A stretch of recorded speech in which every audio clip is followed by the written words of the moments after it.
Hello and welcome back to another RaceRoom video. Today we're returning to the ranked servers. This time it's the F4 at Brands Hatch Indy.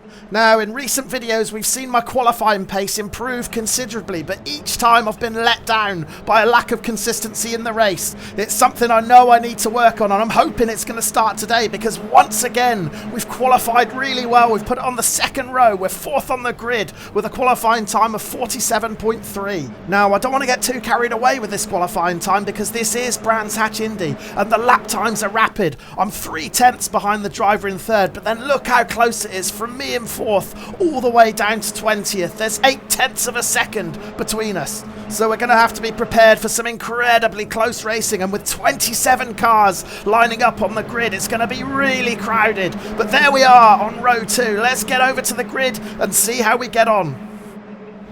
One of the big things that I need to work on to improve my race consistency is defending. I've given away a lot of unnecessary positions in recent weeks, and as the lights go green at Brands Hatch, I'm determined to hold on to this inside line going into Paddock Hill Bend.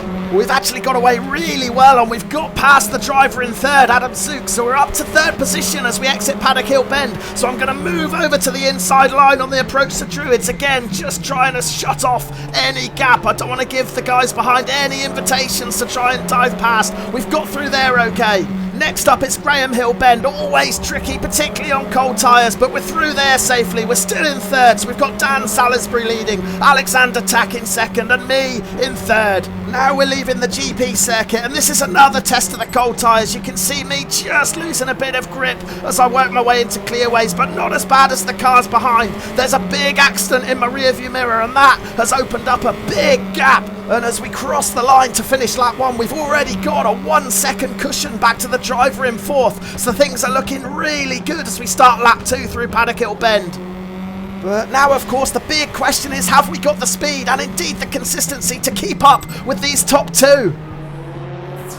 Before we find out the answer to that question, let's go back and have a quick look at the replay of lap 1 because it was quite a chaotic lap. Luckily, we were at the front and missed all the action. I couldn't have wished for a better entry into T1, completely unchallenged into Paddock Hill Bend, and that really helped to settle the nerves as we switched to the inside line to try and defend into Druid's hairpin. Meanwhile, most of the drivers got through Paddock Hill Bend unscathed, but there were a couple of casualties at the back. One driver on the inside clipping the barrier and then running into another driver, sending him out into the gravel. And then we move forward to Druids. This is where it gets even tighter, and as you can see, it only takes one little nudge to spin you right round.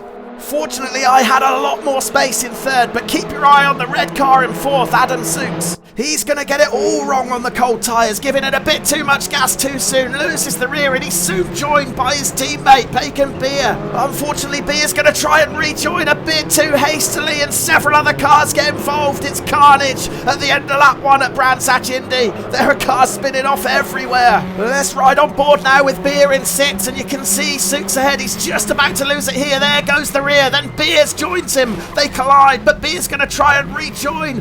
Right, head on into the racing line. There's more contact, more cars get involved. And watch as Beer tries to straighten himself up. There are still cars colliding into each other. It's a complete disaster at the end of lap 1. And it's not over yet because Beer's going to give it too much gas, lose it again, and takes out one more car.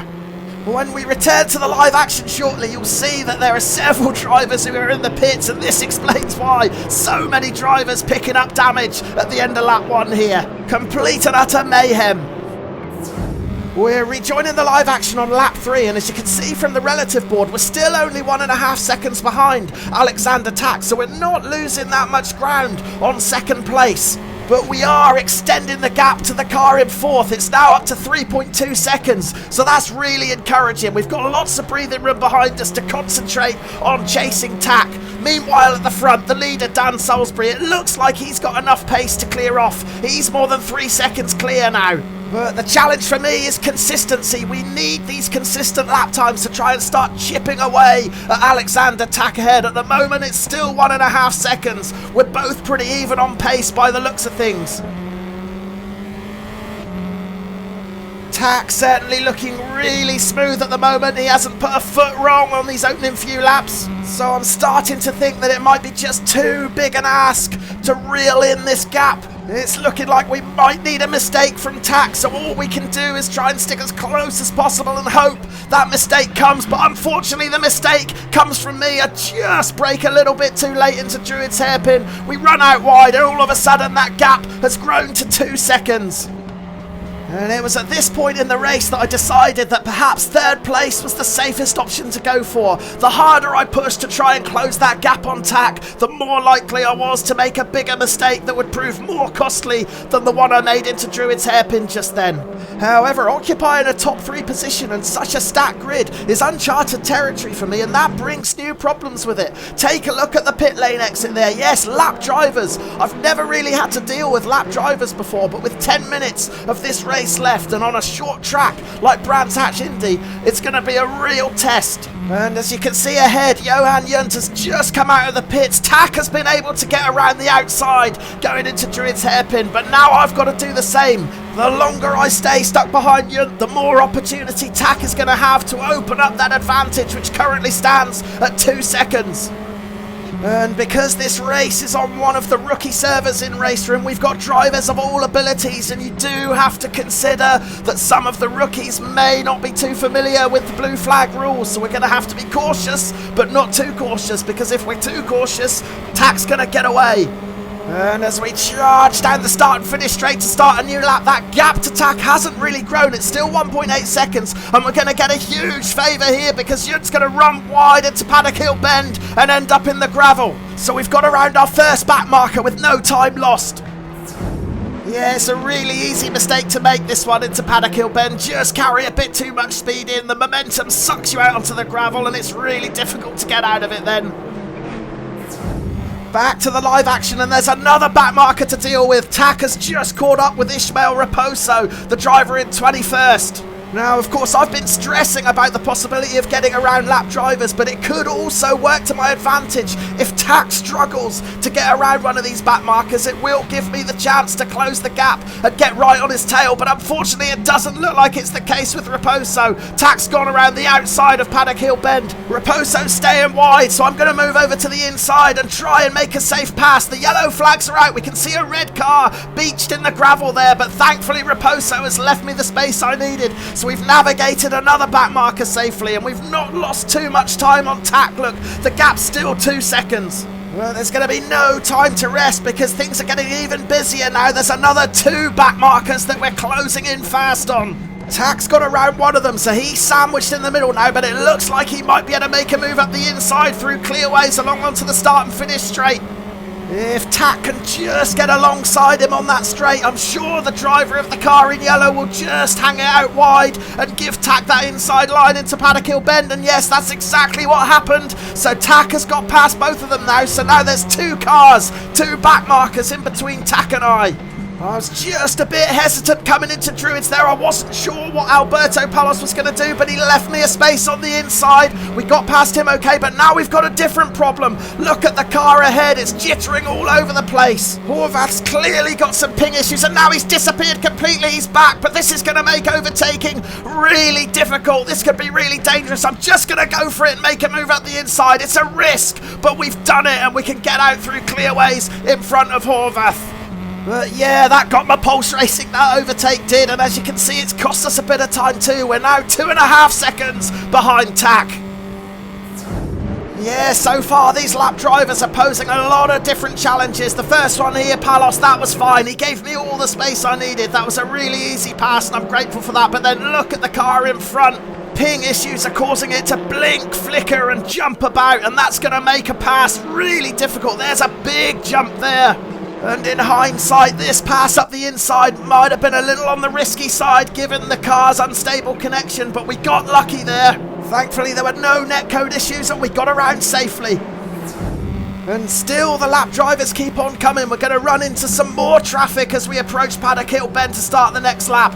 We can see the red car of Bacon Beer running really slow on the inside. Thankfully, he's going to let us all by. We saw Beer at the start of the race involved in that first lap pile-up. But now we're closing in on the next back marker, Javier Ortiz, and we can see just ahead of him, Tack is still just 2.5 seconds ahead. Ortiz gets it a little bit wrong on the exit to Graham Hill Bend. That's going to get us in even closer.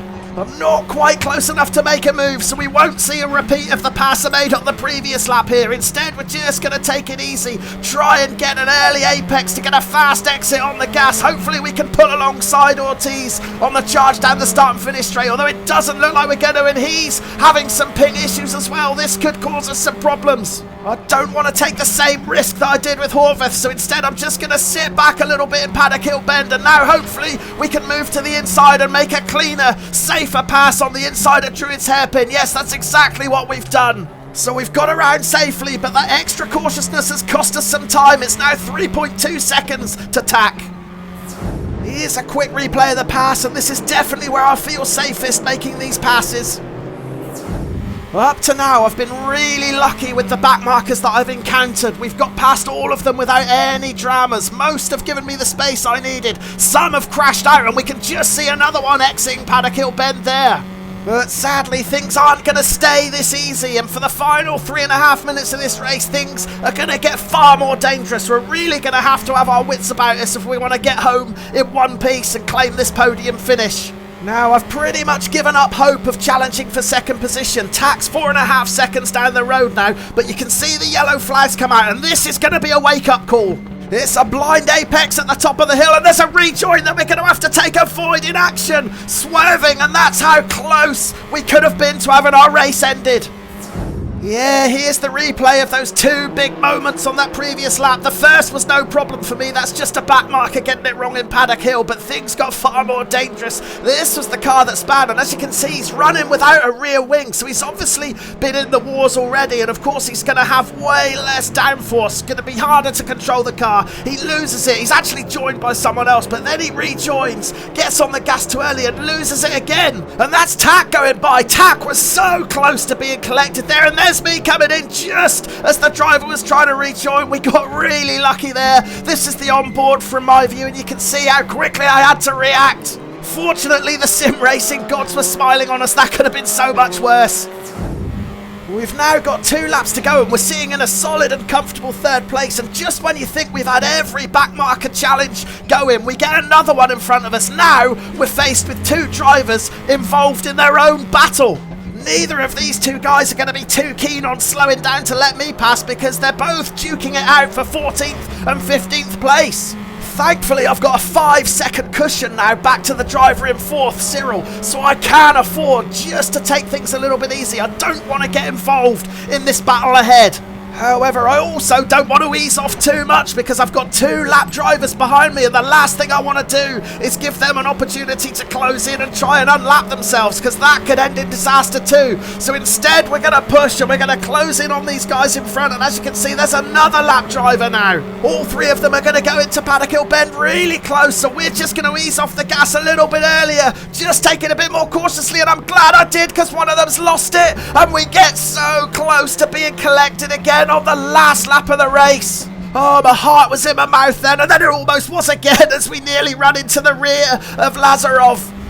Yeah, we'll take a look at the replay of that incident once we've crossed the line and got this third position sorted, but it was really, really close. I'm so glad that I eased off the gas going into Paddock Hill Bend, because I'm sure if I was going at full race pace, there would have been no way to avoid that spun car, and it would have been race over. So instead, we're going to bring it home for 3rd place. I really do feel that this has been one of my best ever races in RaceRoom. Alright, we've not been battling closely for positions with other drivers, but I've been out of my comfort zone dealing with lap drivers, and we've managed to go the whole race with hardly any mistakes. We've kept it really consistent.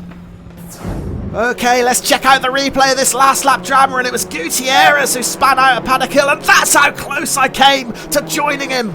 Not only was I close to hitting his car, but I was close to touching the grass as well, which would have probably caused a spin and a crash too. And as you can see, when Gutierrez rejoins, he ends up getting collected and being involved in another pile-up. On board with me now, and you can see the moment when I decide to ease off early, right there, just to give myself a bit of extra time in case anything went wrong, and I'm so glad I did that. I've got to choose now, left or right. I go right, and we make it through safely with millimetres to spare. So there we go. Somehow we managed to bring the car home in one piece and claim a fantastic 3rd position. I said at the end of the race that I thought this was one of my best ever performances in RaceRoom, and I stand by that. The only small mistake I can remember making was in the early going when I missed the apex at Druid's hairpin and lost about half a second during my pursuit of tack, but that was it. The rest of the race, I kept it really consistent, really smooth. And most importantly, I held my nerve when I was dealing with backmarkers. So yeah, I'm feeling really positive after this race. There's signs of real progress being made, and I'm absolutely delighted to get a podium finish on a grid of 27. And if you've enjoyed watching the video, please do leave a like or consider subscribing to the channel if you haven't done already. I really appreciate every comment that you guys make too, so let me know what you think, and I'll see you again soon for another race. Cheers for now, guys. Bye.